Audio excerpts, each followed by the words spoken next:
안녕하세요. 다원교육의 고등부 영어 강사 조한입니다. 자, 시험 마지막 날 치러진 강서고등학교 1학년 2학기 중간고사 영어 영역 총평 시작하도록 하겠습니다. 자, 먼저 강서고등학교 이번 1학년 영어 시험 범위 굉장히 많았죠. 교과서 2가 포함해서 모의고사와 리딩 파워 총 지문 62개가 들어갔고요. 전체적으로 지문의 난이도 상당히 높았고 지문의 변형이 많이 일어났기 때문에 등급 컷 하락이 예상이 됩니다. 지난 1학기 기말고사 때도 상당히 어려웠던 유형으로 출제가 되는데 비슷한 기조로 유지했다라고 보시면 되겠고요. 만약에 이번 시험에서 여러분들이 90점 이상을 받았다라고 판단이 되면 굉장히 잘 본 편이다, 이렇게 생각을 해주시면 되겠습니다. 자, 그러면 강서고등학교 이번 1학년 2학기 중간고사 영어 영역의 특징을 4가지로 먼저 정리를 하고 다음에 킬러 문항 설명을 이어가도록 하겠습니다. 자, 먼저 첫 번째, 외부 지문이 객관식에서 2문항이 출제가 되었는데 이 2문항의 난이도가 사실 그렇게 높은 편이 아닙니다. 따라서 외부 지문으로 등급을 조정한다, 이렇게 보기는 어렵고요. 만약에 여러분들이 외부 지문에서 틀렸다 이렇게 생각이 되면 내가 독해력이 지금 많이 떨어진 상태니까 기말고사 때 최대한 끌어올려야겠구나 라고 생각을 해주시면 되겠습니다. 또한 본질적인 독해력을 강조하는 문항들이 강서고 1학년 1학기 때도 그렇고 이번에도 대세를 이루고 있죠. 따라서 강서고등학교 1학년 영어 영역을 공부를 할 때는요, 전체적으로 굉장히 지문 개수가 압도적으로 많기 때문에 전 지문을 암기해서 뭔가 영어 공부를 한다, 이런 접근 방법을 따르면 안 되고요. 전체적인 지문 안에서 필자의 의도가 뭔지, 필자의 주제가 뭔지 정확하게 파악을 하면서 지문 독해 해나가는 그런 연습 과정을 계속 거쳐야 한다라고 볼 수 있겠습니다. 그 이유 중에 하나도 실제 시험 범위 리딩 파워와 그리고 모의고사 지문 같은 경우 그대로 출제하는 경우가 없고요. 거의 대부분 지문의 변형이 일어나고 있기 때문이죠. 따라서 전체 지문을 완벽하게 암기하는 게 중요한 것이 아니라 필자의 의도가 뭔지, 그렇다면 그 주장대로 쫙 글이 이어나가는데 앞뒤로 원문이 붙었을 때 빈칸에 들어갈 것 혹은 요약문을 너가 채울 수가 있는지, 이런 식으로 추론형을 바탕으로 공부를 해야지 고득점을 받을 수 있다라고 보시면 되겠습니다. 마지막 특징 같은, 즉 서술형 같은 경우도요, 암기에서 쓰는 문항들이 아니라 추론형이 대사를 이루고 있기 때문에 이와 같은 기조는 이번 2학기 기말고사도 이어질 거라고 예상이 됩니다.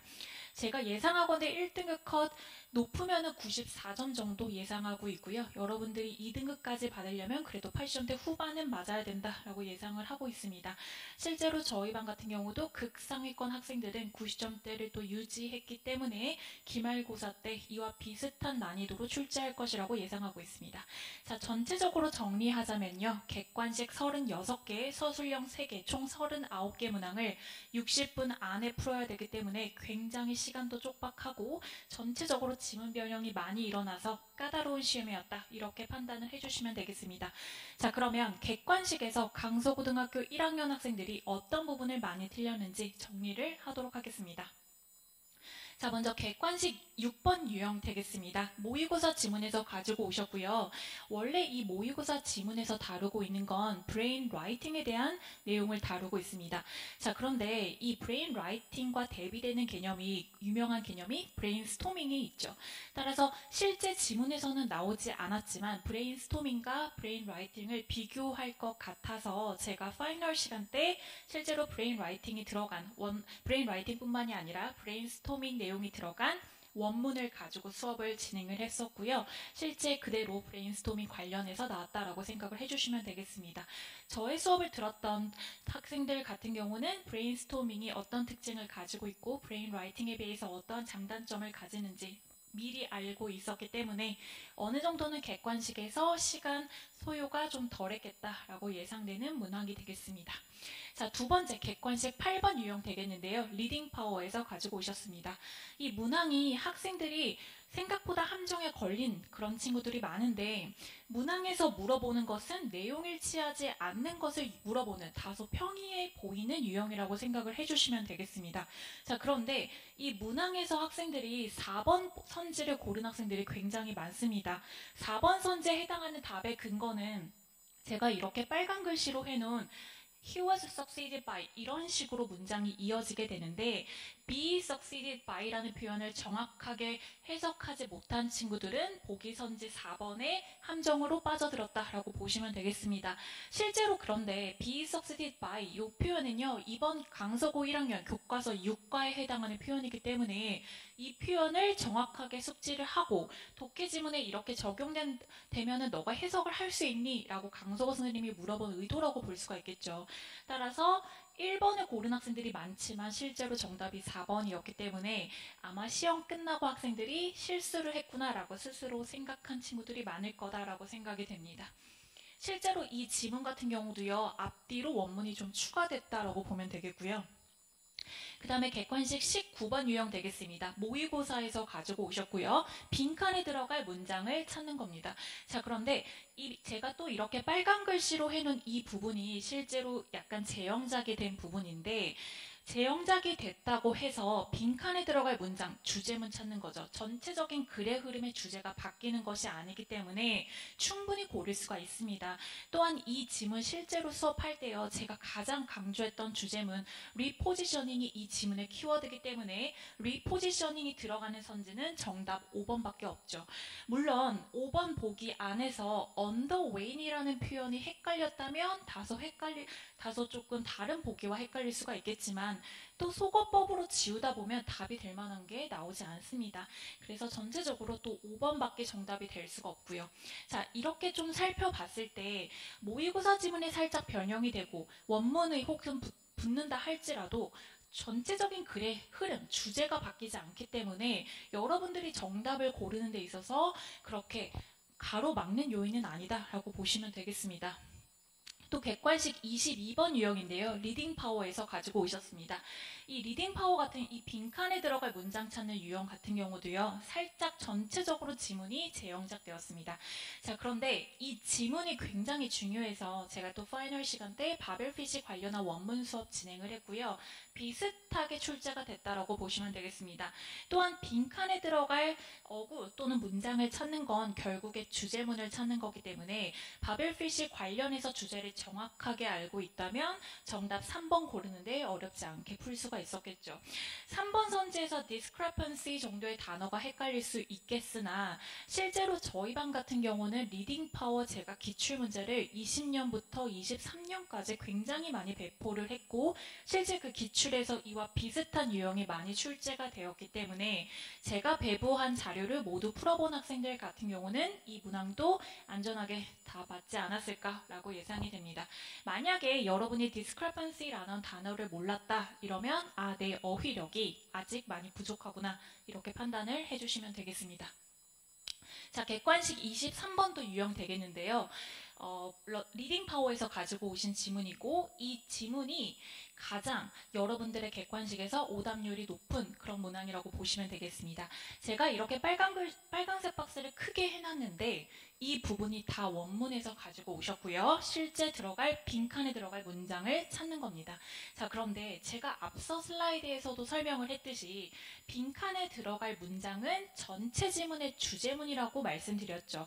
이게 아무리 원문이 추가가 돼도 주제가 변하는 건 아니죠. 필자의 의도가 바뀌는 건 아니기 때문에 이 지문의 주제, 시라는 것은 굉장히 함축적이고 추상적이기 때문에 우리가 한 번에 읽었을 때는 그 의미가 다 파악되지 않는다. 뉘앙스를 한 번에 다 알기는 어렵다. 이런 부분이 주제이기 때문에 그와 유사한 정답 5번이 되겠습니다. 물론 학생들이 2번 혹은 4번을 고른 학생들이 많은데 2번 같은 경우 entirely 이런 부사가 들어가면 함정일 가능성이 높죠. 또 4번 같은 경우는 사운드를 물어보고 있는데 지금 시의 소리와 관련된 지문이 아니죠. 그렇기 때문에 아무리 학생들이 이렇게 아래 덩어리째 붙어서 당황했을지라도 전체적인 지문의 주제는 바뀌지 않기 때문에 5번 선지 충분히 고를 수가 있겠습니다. 자, 그러면 여기까지 객관식의 킬러 문항을 살펴봤을 때 학생들이 아마 질문을 할 수가 있겠죠. 선생님, 모의고사와 리딩 파워가 그대로 출제되는 것이 아니라 이렇게 원문이 많이 붙게 되는데 그렇다면 모든 지문을 공부할 때 이렇게 원문 수업까지 다 진행을 해야 하나요? 라고 물어본다면 제가 물론 파이널 시간 때 이렇게 뭔가 출제 가능성이 높은 지문 같은 경우는 따로 원문 수업을 준비를 하기는 합니다. 그렇지만 여러분들이 항상 생각을 하셔야 할 게 원문이 붙어도 전체 지문의 흐름, 주제는 바뀌는 게 아닙니다. 이렇게 많이 원문을 가지고 오신다고 해도 사실상 빈칸에 들어갈 주제문이 바뀌는 것도 아니고 학생들의 입장에선 이 부분을 읽느라 시간이 소요가 됐을 수는 있겠으나 이 부분을 읽는다고 답의 근거가 나오는 부분이 아닙니다. 그렇기 때문에 여러분들의 시간을 뭔가 뺏기 위한 장치라고 보시면 되겠고요. 실제적으로 답의 근거를 찾는 것은 원래 지문에서 여러분들이 주제를 정확하게 알고 있는지, 출제 포인트를 정확하게 알고 있는지 이 부분이 답을 가르는 핵심 요소라고 보시면 되겠습니다.